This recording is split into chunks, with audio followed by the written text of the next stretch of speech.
What's going on, everybody? It's your man Sham. This is Sham Goes Global. Back at it again with another interview with some special guests in the building. How are y'all doing today? Fine, thank you. How are you doing? I'm good. Can't complain. Hey, I'm living in Kenya now, so it's all good. It's all good, you know? Right. It's good to Kenya. Right. And it's good to reunite with you again. Oh, yes, absolutely. And if you guys haven't checked out, the content that we've done before in the past, you guys check out the Twins Hangout YouTube channel. I'll link it in the description below. So y'all definitely go check them out. All right, so today we're basically going to, do a quick little interview, just kind of get an understanding of who you guys are, what you do, things of that nature. All right. So, what are your names and where are you from? My name is Maureen Apio, and I'm Maren Adongo. We are from Nairobi. We were raised in Nairobi, but in Kenya, they normally talk about having two homes. Yeah, right. Where you were born and where you were raised. So we were born and raised in Nairobi, but where we call our up country, where my mom is from, is called Siaya. Siaya. Yes. Okay, it's like Siaya, like S-Y-I-A, Siaya? S-I-A-Y-A, Siaya. Siaya. Exactly. Okay, Yeah. cool. So you guys grew up in Nairobi, Yeah. and then you would go back to Siaya sometimes, or? Not mostly. Since our grandfather died, we stopped going there. I can remember we just went there only once, and that was when we were very, very small. Right. So right now we're talking about finding our roots, going back. Yeah. Okay. Yeah. Amazing. So what was it like for you guys growing up, as twins in Kenya? How was that? Right. How was that experience? I guess originally we didn't really know the meaning of being twins, and we didn't understand it. So growing up, and then back in the days we didn't have internet and we didn't have TikTok, so you couldn't relate with other twins, Right. So our days, we majorly grew up playing football for girls, just playing these ordinary games. Okay. Yeah, so I think we encountered internet when we were in our uni days, and that was around 2017, 2018, so it's fairly recent. Okay. Right. Yeah, But so growing up as twins was very awesome. It's like being given a best friend for Yeah, life, right. And then another thing, we used to get very confused when people would call us twins because we didn't understand it. And I think with African parents, they didn't used to explain the concepts to concept. people, Right. So the first time we really grasped the concept of being twins was when we were in high school. Right, that is when we understood the meaning and what we were. Right. And that is when we started seeing the power of being twins. It actually has its Definitely. Yeah, y'all want to, go to one class. I don't want to go to class today. Go class for you. Yeah, for sure. Okay. And then it also gives you privileges. Like, for example, there was a time when Maureen was not feeling well, so we had to go to the hospital. I took her there. So we found a very long line, but when the doctor came in, I feel like we grabbed her attention because we were twins. So we skipped the entire line because she wanted to ask us questions about being twins, and that is how we got to see the doctor first. So twin privilege. That's what Okay. Yeah. Nice. So for someone, because people watch my channel from diaspora, different countries and stuff. Yeah. For people who may have never visited, Nairobi or Kenya before, how would you describe it? Nairobi. How I'd describe Nairobi, I'd say it's a very vibrant city, and it is a metropolitan city, because it's like a mixture of cultures, people from different regions, not only in Kenya but also foreigners. Right. And if you're looking for, it accommodates everybody. If you're looking for the nightlife part of it, you're gonna find that scene. If you're looking for a I feel like it has a lot of activities to do. Exactly. And it's very, very versatile. Right. Absolutely. So have you been to any other African countries, or you just been, based in Kenya? Or do you plan on, going to any African countries if you haven't already? Officially, we've never left Kenya, but unofficially, we took a boat ride to Uganda. Oh, wow. Okay. But you shouldn't be saying that. But unofficially, we went to Uganda. How that happened? It was very fun. Funny, right? We were traveling with some other friends, content creators who we connected with, and one was coming from those sides. They actually live very close to the borders Uganda. But it's in Kenya though. Right. So just as a joke, he said, "How about you just go and eat fish explore on the other the side. side and and just know what Uganda is all about, you know. Yeah, And they're that very is what nice we did. people. Okay. Yeah. Okay, amazing. Yeah. Oh, you also asked another question. Yeah, If we do plan have to get out of Kenya. definitely. Yeah. Our first country out of Africa to visit, I feel like, would be Rwanda. Ooh, Out of nice, Africa? nice. I mean, out of Kenya, sorry. Out of Kenya would be Rwanda, because Okay. I've heard a lot about Rwanda. We actually have friends from Rwanda, so we know it's a good place that we'd like to explore.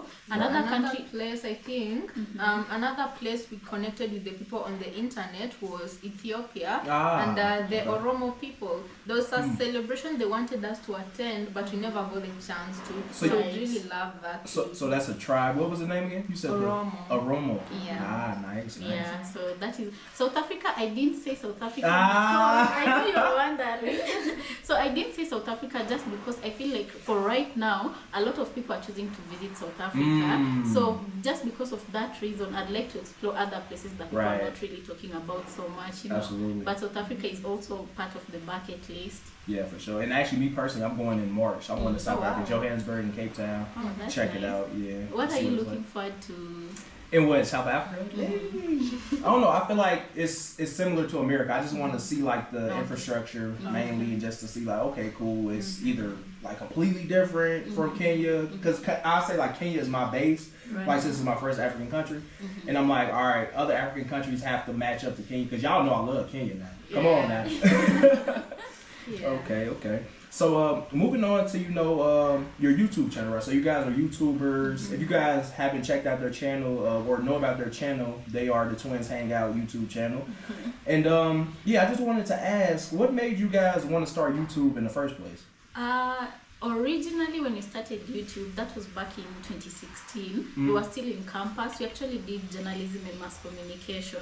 So we just opened the channel as a way of being creative and expressing ourselves. Yeah, and so then we'd throw in there a couple of projects from school. So it wasn't really serious back then. And then during COVID, we started seeing twins on YouTube, and we really loved their content. And some are American, some are African, and we really thought we would love to do that kind of content in our own YouTube channel. right. So what led to the transition?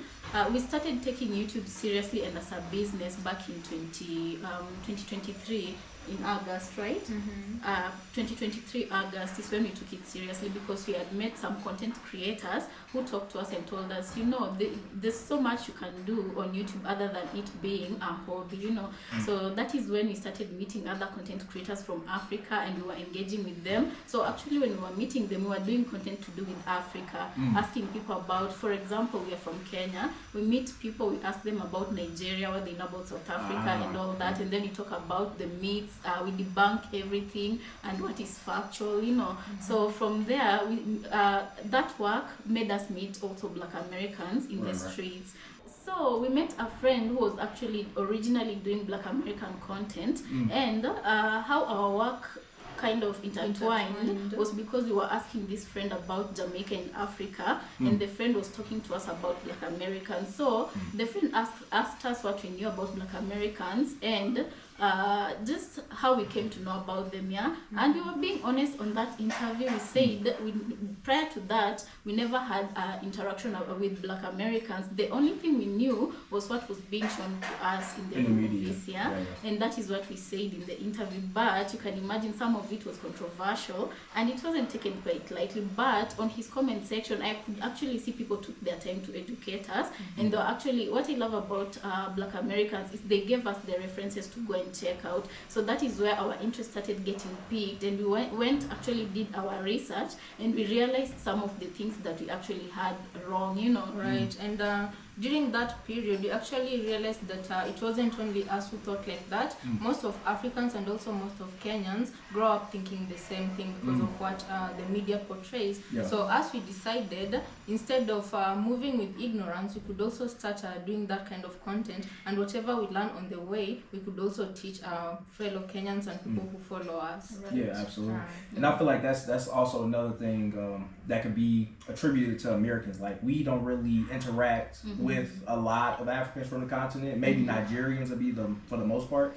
Okay. But I feel like just the ability to go and research things and actually understand, like, okay, yeah, they went through this, that they might act like this because of this, and you know, I feel like that's definitely something I appreciate as a Black American. You know, like the research aspect of, like you guys were just saying. Yep. So when it comes to, you know, the early days, because of course YouTube is a process. You don't just automatically just blow up, right? Were you guys successful, you know, at first? Did it take, you know, a year, 2 years, 3 years? So you said you guys started in what, 2016? 2017? 2016 was just a hobby, Oh, but okay. to do it seriously, we did it seriously from 2023 August. So I could say maybe it's been a year and some months. Oh wow! Oh Yeah, wow. because in 2023 when we were taking it up again, we were at around 300 or 400 subscribers in 2023. And so when we started doing the African content, we actually monetized with it, and it got us to around 3,000 to 5,000 subscribers. And then during that period, we also started doing Jamaican content, and with Jamaican content, it actually helped us grow up to 25,000 subscribers. Oh, wow. Yeah, so by the time we were transitioning to American content, we were at 25,000 subscribers. Yeah, but I realized we kind of shared the same things, because whatever we were doing for Jamaican content, I feel like it was educative for everybody, because Jamaicans are really famous for obvious reasons, their music, you know. Yeah, and also in Kenya mostly, like Kenyans associated Jamaicans with being people who party a lot. Yeah, and then, you know, yeah. So when we were doing those their content, it was really an eye-opening process for not only them but also us. Right, and they were each learning from each other, because what I realized is that the music culture in Jamaica is very different from their lifestyle, and their women do not like people thinking that they talk a lot in the culture. Yeah, so that is something that we were definitely schooled about. Yeah, but for our growth, I would say it was pretty steady, and kind of, I feel like we've been blessed, because it was like once we started growing, it was like an upward trajectory. Right, just kept seeing it. Next one day you got 5,000, next day it's 8,000, 10,000, 15. But the funny thing, the week we grew from 8,000, we were already doing Jamaican content. We grew from 8,000 to 25,000 subscribers in a week. In a week? Yeah. Okay, so that definitely is my next question then. So was that like a specific video, or was it like multiple videos that kind of just came together, that you hit the algorithm and it's just like boom? I think it was all of them combined. Yeah, because you'd find once they watched one, they went to another, like they were consuming content really well. So the audience, I think the audience, we retained our audience pretty well with every episode, and for them, I think all the episodes we used to do, they were kind of related. Right. Yeah. Okay. So besides just like the views, right? You know, you can have personal favorite videos. So what do you feel is like the first video each of you felt made a like big impact? It doesn't even have to be one that has like a lot of views. It can be one that you were like, you know what, we really did this video and it got a lot of people talking, or it really like took the channel to a different level. Would you like to start, or should I? Okay, let me start. I feel like one episode that was really monumental for me, I don't know about my audience, but one that really educated me was the one we did last year, and it was the first time we were hearing food stamps from a different perspective. Right. It was that, Yeah, from a different perspective. Okay. Like, us the only time we'd hear about food stamps, again, as I said, were through movies, and the Black Americans were being portrayed as users of food stamps. You get? So last year, I was so shocked when a white man stood on a podium, and then he was saying that his father, who's a white person who's supposed to be rich, was using food stamps. So I think that was the video that made the biggest impact in my life. Right. I also was going to say the same, but because I knew she would say the same, now I have another. So that would be a second one. Yeah. The second video was this video of a Black American who was coming to Africa for the first time.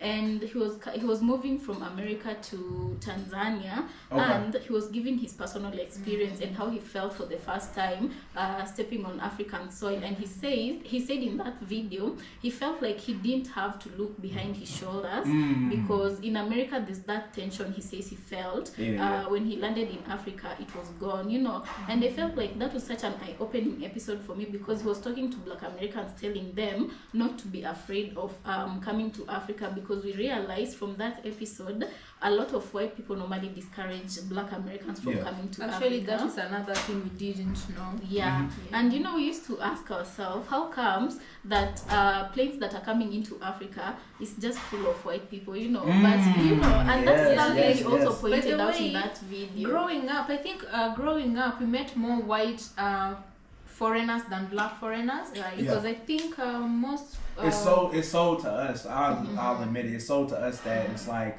it's somewhere where it's a lot of poor people, like no running water, no lights, stuff like that.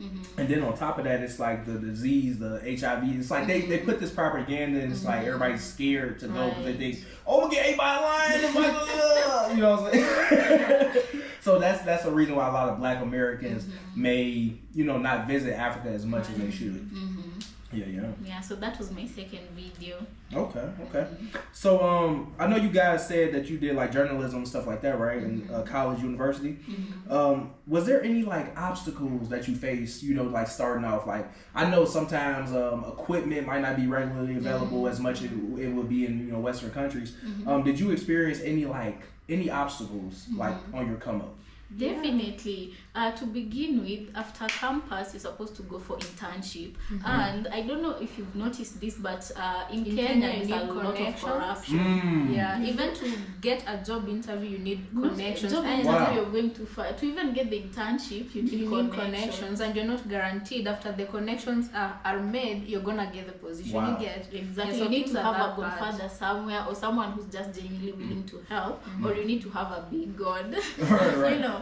So it's hard. It's hard to get like jobs. It's hard to get, you know.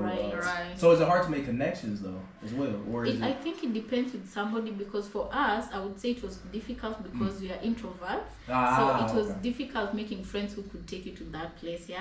So, but I don't know if I should be saying this on camera, but I thanked my aunt.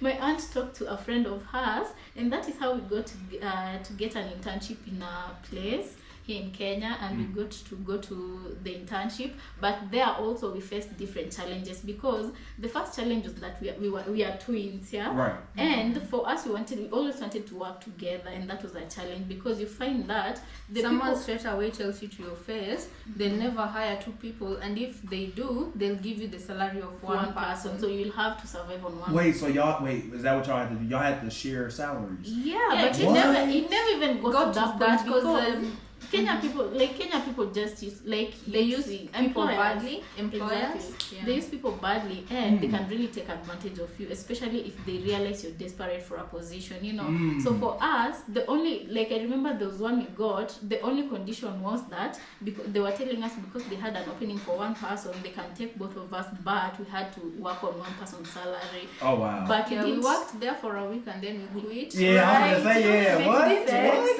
It wasn't making sense. So we kept on trying. There was a time we worked wedding events photography, and then again, the person who happened to be a friend, you know, she didn't pay us our salary, so we kept working, and she kept on telling us, I'm going to pay you. So it got to a point we said we have to leave it. So we started being freelancers, doing photographies and whatnot. We made a little bit of money, but then again, we were always coming. We always knew we were going to do YouTube, but at that time we were trying to figure out what exactly are we supposed to be doing on YouTube, because we realized also you have to have a purpose on YouTube. You know, you just can't go into YouTube and expect people to follow. You have to have a purpose. You have to give people value. Exactly. Okay. To me, that's crazy. The fact that they would even, you know, bring up, oh, you gonna share a salary? Like, what is people that? Okay. Okay, so but now you guys are doing, you know, a phenomenal, right? Your YouTube channel is over 100K right now, right? So how does it feel, you know, to have that much success on YouTube? Because I feel like 100,000 is a big milestone for a lot of creators. So how does it feel to reach that milestone? Okay. I can say when we were reaching 100,000 subscribers, I still felt like Imposter a small syndrome. YouTuber. I think because of imposter syndrome. Ah. And it wasn't until we got to 120 something that I started believing we really are big YouTubers. Right. Also for me, when I speak for myself, I would say there was a time when we were getting to 60,000 subscribers. I was still considering ourselves as small time time. Oh, wow. YouTubers, you know. Yeah. So I feel like it gets to a point where you still don't believe that it's happening to you, you know, until you go to 100,000. We still were thinking that you were small YouTubers. Also, the time that you got to really sit down and say, wait a minute, we've gotten to that threshold where you can say you're a big YouTuber, I think it's when people really started paying attention. And then when you're doing something and then someone else comes and talks about you, then you realize that actually there are people There's who a are lot of watching. people who Right, are right. watching. Exactly. That is it felt good. Absolutely. So was it like news stations or like radio and stuff reach out maybe, or like what is it like anything specific? But where it's like, you know what, we made it. Like we made it. You know what I'm saying? Like damn, like you were saying 60,000, you didn't really feel it, and it took you to 120 to really feel it. Yeah. So was it like one specific thing? It was like, you know what, we're big now, y'all. We big. I wouldn't say it wasn't just one thing. First, how your fans engage with you and when they talk about you, because some of them, even today it happened to us, a fan of us reached out and sent us a link of a channel that was talking about us, and I was like, wow, this is special, you know. So I think it's a number of things that help you get there. Yeah. And also another thing, when brands start reaching out, then you know you are on somebody's radar. Absolutely. Yeah. Absolutely. Okay. Well, that's I definitely am proud of y'all success. You know, you guys got the plaque, right? You got the plaque now. Unfortunately, It hasn't came in. Not Oh my yet. goodness! What? Yeah. Okay, so like at the time of this record, y'all at like over 100. Well, like 130. Right now you're 140? 134, right? Yeah. Okay, damn, and it hasn't came in yet. Yeah, Yeah, we but that applied. It was supposed to come in, but immediately. when we applied for it, we were serving an active strike. Yeah. So we were told we have to wait for a year to What? reapply. Yeah. Wait, what kind of strike? So like for the people that are watching that maybe YouTubers, like 'cause we know about copyright strikes, stuff like that. So someone tried to strike y'all channel. Right. At that time, our community strike was ending, and we got a copyright strike. Yeah. Community Yeah. strike came from do you even remember? I It think was there's a maybe video, a a Bill controversial Gates video or something video we had posted. posted. YouTube took it down immediately. That is why we don't even do that, Do kind that of, anymore. episode. So we had done that episode. They took it down immediately, And said you gave us violated community whatever guidelines, and gave us that community strike. So when we were about to finish that one, there was another. I'm gonna say a Black American lady, but she's a sweet lady, yeah. Wait, but she tried to strike y'all channel. She did. She ain't sweet. And this a Black American man speaking. That was wrong. That was wrong. That was strike wrong. her. Actually, Channel. from her strike, we started, but no, we were still crediting creators, not just not all the time. Yeah, So but I think after she that- striked us because we didn't credit her. Oh wow, video. that's petty. Right. That's Right. petty. So From there, we learned to be very diligent when we are creating videos. yeah, unless you can't find someone's handle, that is when some videos might miss someone's handle. But we try to credit everybody. Yeah, so for now we have to wait 365 days. That's a whole year. What? Until we For us to reapply Oh again. my god, Yeah, but we are that really sucks. waiting We are waiting it. for it. That sucks. Because it's like, that's kind of like a trophy. You know, it's Yeah, like, and now yeah. you gotta wait a year for a trophy. Oh Yeah. my god, that's That is like the only proof that for us shows the YouTube community that Right. you can be Right. Yeah. Damn. She was wrong for that. Whoever you is, I got beef with you now. Okay, so moving on to more of you guys' personal life, right? People that you grew up with, maybe friends, family, siblings, whatever it may be, right? They might not understand the reasoning or the vision of what you're doing, right? So do you feel like you got support from the very beginning, or do you feel like it took a little bit of time once people started to see you grow and gain success, then they started to follow along, or let me know. I think when we were first starting out on YouTube, It was a struggle because you know, being an African, African parents don't see how YouTube is a job. You know, so most of them, we even applied for Kenya Defense Forces. Oh my God! Yeah. So it's the army. That's the army. Wait a minute. What? Okay, so y'all both applied to be in the army, and now you're YouTubers. Right. What? Just because we were being pressured to get jobs, real jobs. right? So because we wanted to show our mom that our mom and auntie that we were doing something, so we said to apply Like to for just them put their minds at ease, for but them we to were just pushing YouTube on the side. Yeah, but we already knew from the time we were applying, that was around November of 2023. We knew by December we would have monetized our channel and show them the real proof that YouTube is also a job. You know, Wow. in Kenya actually right now, there's a lot of parents who still don't understand how YouTube, TikTok, and Instagram can pay. Exactly. So them, they still believe in conventional jobs like being a doctor, Go to school, be a doctor, be a lawyer. Yeah, an actually when we were accountant. starting YouTube, my mom was telling us should have much rather preferred that we appeared on national TV here in Kenya. Oh, so And like she was he's like very TV hard, host. Right, and you know, initially, even for us to study journalism, I was supposed to go study orthopedics, and both of us actually, but she didn't get the cluster points, meaning we'd have had to start behind With the bridging course before I course got there. Yeah. And for us, we really can't separate. We never have. Right, so it would have meant yanking her behind so that we could start at the together, same you know. level. Yeah. So measuring our choices, we said Option. let's go for journalism Because instead at of least- orthopedics, because at least journalism would have allowed us to start at the same place. Right. And mom didn't talk to us for like 2 months. Whoa, Because what? journalism is not a serious career. Wait, so your mom didn't talk to y'all for 2 months because y'all wanted Yeah. to pursue your dream. Right. Yeah. Wow. Oh my God. Yeah. But it worked out though. I'm glad because It hey, the did. army. That's. Wait, so you guys were a month out, something like that. You said November, December. You would. Yeah. Wow. We Oh my applied God. for the army on November, but December we had already monetized our channel, so that worked out well Oh, for yeah, us. absolutely. Yeah, Absolutely. about taking a gamble that you know is gonna pay. Yeah, and it's like it might be a fake thing because it's like you could have been in a completely different lifestyle right now than you are just off of your hustle, your grind, and just your vision. You know, and I'm happy that y'all in this position. You know, hey, Thank you. Yes, absolutely. Yeah. So do you have any words of encouragement, for smaller creators? Maybe someone just starting out their channel. Maybe they're like 100 videos in and they only get 5 views per video or 10 views per video. Do you have any advice for those people? Yeah. If you're a small creator and you're just starting out, you're gonna face a lot of challenges. You have to know that, but you shouldn't give up based on that, because look at where we are right now. Right. And also another thing I can tell small creators is that you have to understand that you're not entitled to anybody's help on the internet, because even for us when we were starting, we reached out to big creators like, I don't know if you know Miss Trudy.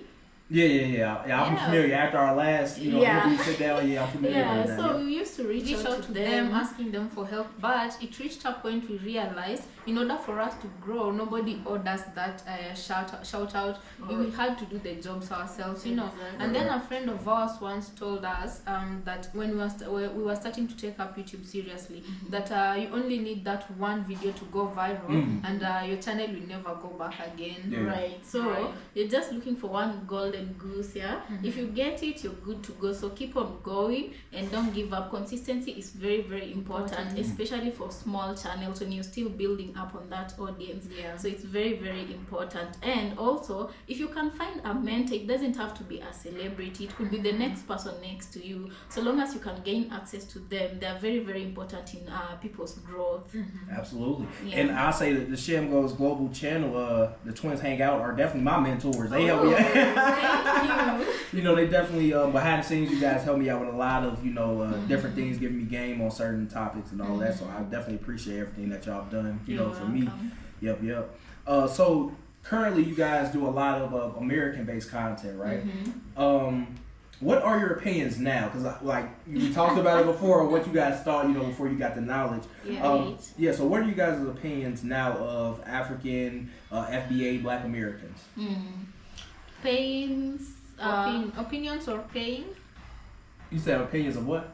You asked opinions or payings. Hey. I didn't understand that Oh, part. the way, my accent. accent. Oh, okay. I'm like, wait, what? accent for Oh, you. okay. I get you. Opinions. Opinions. Yeah, opinions. Oh, I was hearing things like It's paying. yeah. Right. All right.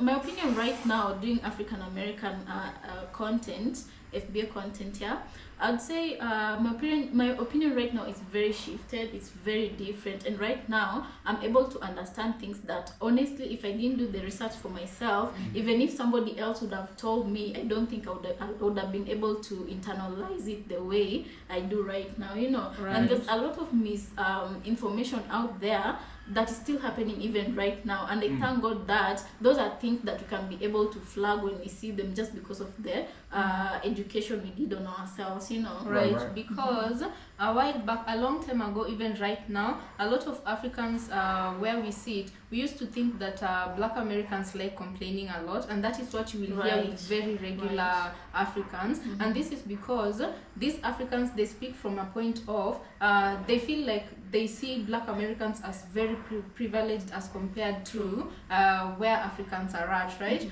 But knowing what we know right now, we do see the reason why Black Americans are like that, and right now it's actually, me personally, I would say it's not complaining, they just know how to fight for their rights, you know. That is very Absolutely. different. most Africans right now, even if an African would face racism, they wouldn't even flag it as racism because they don't know how to clock it, you know. Absolutely. Yeah. So those are some of the things that we've grown in that sense. And another thing that my opinion has shifted on is not believing everything you see on the internet or news, because when this news about SNAP benefits started, I've seen some of the like right now I'm surprised that white people live in America alongside Black people, and most of them still think that SNAP benefit is just related to Black Americans, despite the fact that it was started for white people, you know.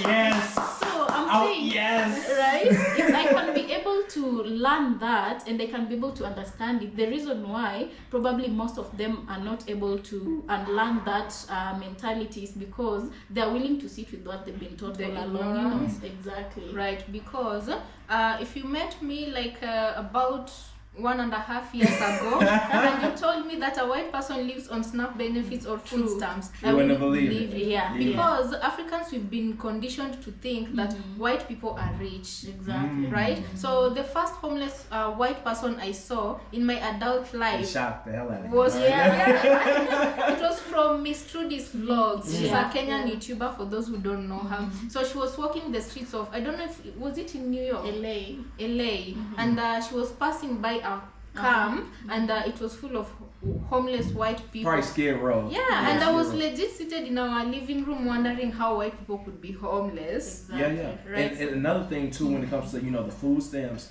actually there's more white people on food stamps than Black people, and a lot of people may not know that, coming from the continent, because even us, like, we get this image of white people are like our saviors. White people are always got money, this and that, rich yachts, but it's not always what it seems. My next question for you guys, right? Do you believe that African Americans or FBA, foundationally Black Americans, should visit, Kenya? Do you feel like it's a nice landing spot, like a first destination to visit, or do you think they should go maybe to South Africa or Tanzania, Rwanda? Yeah, let us know. Speaking from an honest opinion, I'm going to say definitely, because I feel like in Kenya they can find, I normally feel like if you're coming from a first world country, you have to look for something that provides close to where you're coming from. And it's not the same place, but it's a bit closer to what Americans are used to. Yeah, so but I don't know. I'll let you confirm that since you've been to both countries. Yeah. It's not too much of a culture shock, I'd say. I feel like it's not like some other African countries that may be less developed. Right. I feel like you guys got a lot of Western influence when it comes to businesses, and even some of your roads are like highways highways, you know, expressways. So yeah, it's not too far removed. Right, and even in supermarkets, I do believe that there are supermarkets that offer American products. Yeah, so it's not so far from what you're living in America. Right, and also in terms of safaris, for those who like Exploring.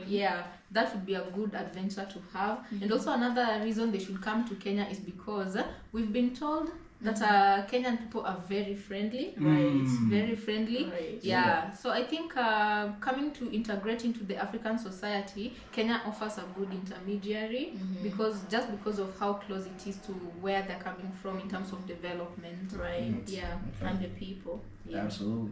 And Kenyans are definitely friendly people, but they will come for you on social media. Yeah. Don't play. Do not play. Yeah. Do not play. Yeah, true. Okay, so what do you guys feel is a misconception as a whole, you know, that people may have of, it could be Kenya, it could be, you know, other African countries. You know, what is one misconception you That feel people, like, the people being foreigners or? yeah. that People coming to the foreigners have, that we coming might into have Africa. come to the continent that's like completely false, and Right. we want to debunk it. One misconception I do feel like foreigners normally have is that they don't, some of them don't feel like the moment they land at our airports they're gonna be meeting good roads. You know, I don't know. It's like you're going into wilderness. The wilderness that Moses was in. Right, some people even don't believe we have electricity, you know, and that's Yeah, something still very to this fun. day. Right. Like, I even get calls from people back home like, "You good? You straight? Right. The lights?" I'm like, Right. I'm probably more like happy here, safe here, living my best life here than I would in America. So y'all tripping. Yeah, it's another misconception people have. They believe that here in Africa, people and lions are like this.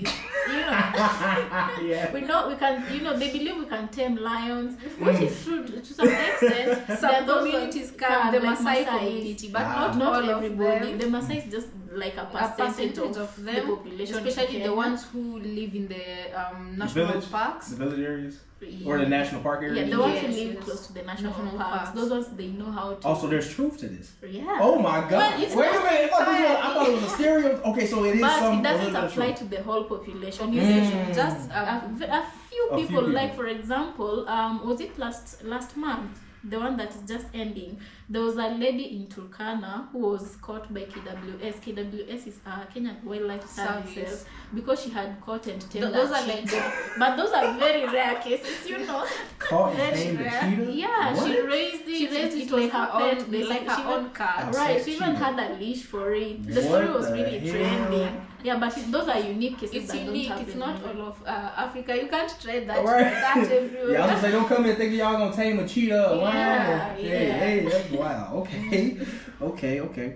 So, who inspires you guys? You know, to keep going on your content? Is it each other? Because I see you guys are really close. You know, or is there any outside, you know, forces that may give you guys like, you know, influence or things of that nature, or may inspire you?